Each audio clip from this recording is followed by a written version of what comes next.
guys, ayan. So, maulan dito ngayon sa Davao. Ayan siya. Ko pa naman bukas ako lang magbabiyahe mag-isa. So, first time kong sumakay ng airplane last nung kasama ko si Habi. Nung nagpunta kami dito dahil nga dito na siya mag-work.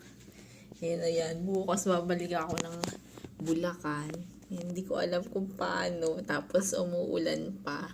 So, first time ko mag-isang sasakay ng airplane. So, second time, kung nung papunta kami, yun yung first time ko. Kaya, kinakabahan ako bukas dahil ako lang mag-isa. My God.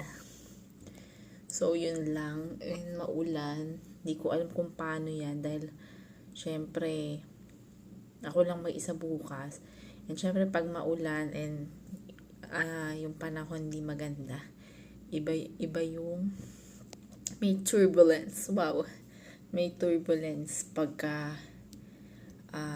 yun nga, nagbiyahe ka sa taas.